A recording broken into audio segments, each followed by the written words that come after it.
Hi friends, இன்றைக்கி நான் உங்களுக்கு செஞ்சு காணிக்க போகிற ரெசிபி மைதா எதுவுமே யூஸ் பண்ணாமல் கோதுமை மாவு வச்சு பண்ணக்கூடிய ஒரு முட்டை இல்லாத banana bread recipe. Eggless whole wheat banana bread தான் இன்றைக்கி பார்க்க போகிறோம்.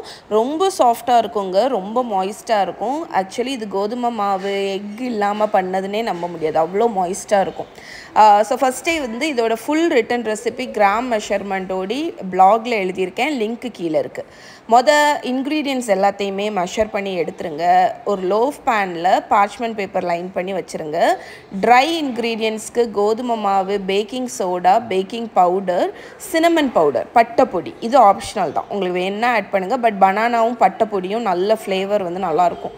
அதை மிக்ஸ் பண்ணி எடுத்து வச்சுருங்க. நல்ல பழுத்த பழமாட்டு ஒரு 4 பழத்தை எடுத்து தோல் உரித்து அதை ஒரு பவுலில் போட்டு இந்த மாதிரி லேசாக மசிச்சு விட்டுருங்க. அரைக்கணும்லாம் இல்லை, சங்கியாக இருந்தாலும் ஓகே தான்.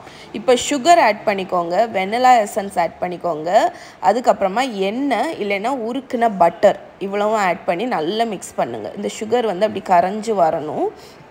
அதுக்கப்புறம் நம்ம மிக்ஸ் பண்ணி வச்சுருக்கிற கோதுமை மாவில் பாதி ஆட் பண்ணி ஜென்டிலாக இந்த மாதிரி ஃபோல்ட் பண்ணி விடுங்க. இப்போ அரை கப் பால் வச்சுருக்கேன், அதையும் ஆட் பண்ணி அதையும் நல்லா லேசாக இந்த மாதிரி மிக்ஸ் பண்ணணும். ரொம்ப அடிச்செல்லாம் மிக்ஸ் பண்ணக்கூடாது, லேசாக மிக்ஸ் பண்ணி விடுங்க. இப்போ மிச்சம் உள்ள கோதுமை மாவையும் ஆட் பண்ணி நல்ல வால்நட்டோ, பாதாமோ, கேஷ்யூவோ, நான் பீக்கான் நட்ஸ் யூஸ் பண்ணுறேன், அதையும் கட் பண்ணி அதையும் ஆட் பண்ணி இந்த மாதிரி மிக்ஸ் பண்ணி விட்டுருங்க.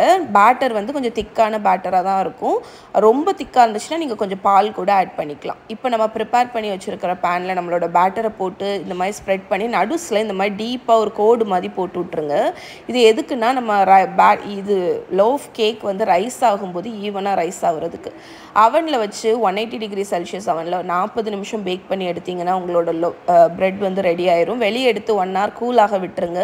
அதுக்கப்புறமா ஸ்லைஸ் பண்ணி சர்வ் பண்ணிங்கன்னா செம்ம சாஃப்டான ஹெல்தியான பனானா பிரெட் ரெடி. இதோட ஃபுல் ரிட்டன் ரெசிபி என்னோட பிளாகில் இருக்குது, கீழே டிஸ்கிரிப்ஷனில் லிங்க் இருக்குது, அதில் கிராம் மெஷர்மெண்ட் எல்லாமே கொடுத்துருக்கேன், மறக்காமல் செக் பண்ணுங்கள்.